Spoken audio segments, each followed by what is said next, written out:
But I thought about this. I thought about an onion. I thought about an onion. That's what I've got here. I thought about my heart being like this onion, and how onion is made up of different layers. And when you go to Christ teens, or guys, when you come to church once a week, and you sit here for an hour and a half, the most that gets peeled off is maybe this nastiest outer layer. Right? You'll get a little peeled off, but that's it.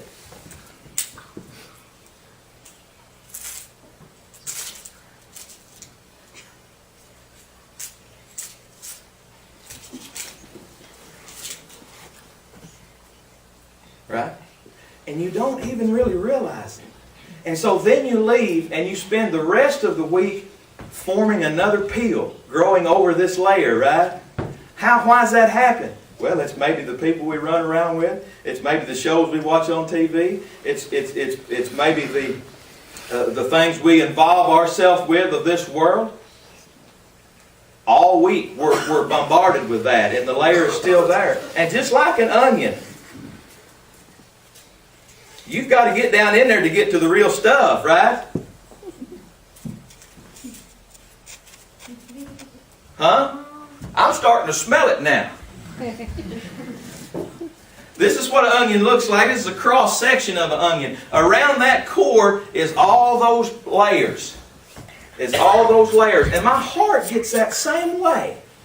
My heart gets those layers built up around it, and they have to be peeled back. And guys, it cannot be peeled off in 2 hours on Sunday morning. It just cannot. You might break the skin on it like we did over there, but it takes more than just coming once a week to peel the layers back to what something God can work with.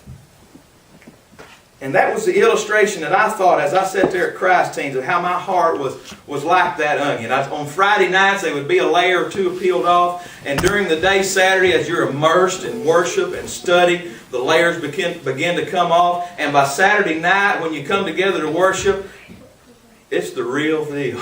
It's the real deal. It's something that God can work with. And don't think, and what I want you to realize is don't think you're any different here. Because again, I went down there this time thinking, I'm all right spiritually. And it's kind of like when I gain weight. I don't just wake up one morning 50 pounds heavier than the day before, although it seems it. I gain weight gradually, right? Just a little at a time. And then before you know it, I'm big as a house. Same way with your heart. These things of the world that we're subjected to, 6.9 days a week, gradually build that skin up around our hearts. An hour and a half or 2 hours on Sunday morning can't peel away back to the stuff God can work with.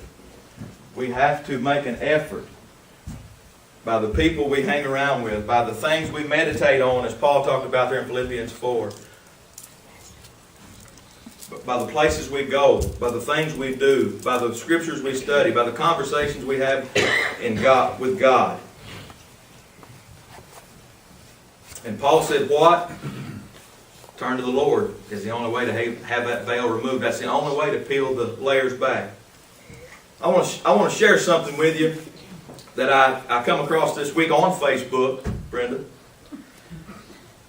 And some of you may have seen this. The members of the Southwest Church at Jonesboro did this. And it's just what I'm talking about. These are just people, these are just members of that congregation who have just peeled the layers away. And it's a little video I want you to watch and think about. That's me and you. It's a representation of me and you.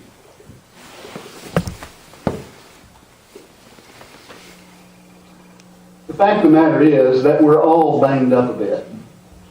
By life, by living, by tragedies, by disappointments, by failure. But our God is a God of restoration. And the power of God to do something significant in our life, at whatever point of need we may have, is remarkable and astounding. And for just a few minutes this morning, we're going to view some examples of what God has done in the life and in the stories of a few of our people who are representative of us all. Let's just watch.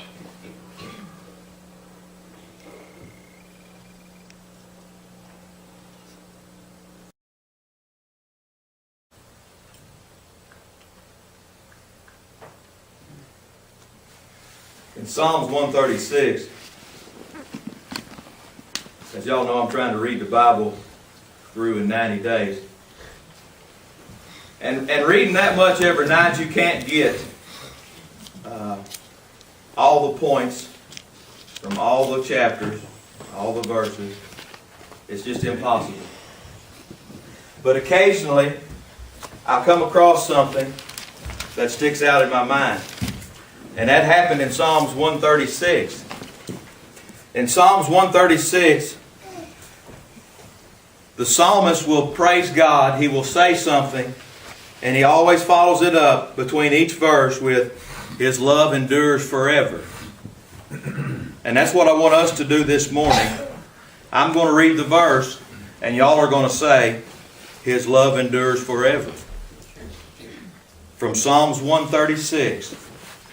Give thanks to the Lord, for He is good. His love endures forever. Give thanks to the God of gods. His love endures forever. Give thanks to the Lord of lords. His love endures forever. To Him who alone does great wonders. His love endures forever. Who by His understanding made the heavens. His love endures forever. Who spread out the earth upon the waters. His love endures forever. Who made the great lights. His love endures forever. The sun to govern the day. His love endures forever. The moon and stars to govern the night.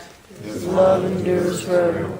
To the God who brought Chad back from the edge of death because he wasn't done with him yet. His love endures forever. To the God who provided Crystal with an instant big family to a beautiful young lady who had faced such tragic loss in her life. His love endures forever. To the God who restored Brenda and I's marriage when it was beyond restoring. The world said it's too late. Move on. To the God who continues to comfort Leanne and Charlene at the loss of their fathers with the knowledge that this is not the end, but just the beginning. Peel away the layers this morning, guys. If we can help anybody, please come forward as we stand and sing. If you are part of the whole of your sin,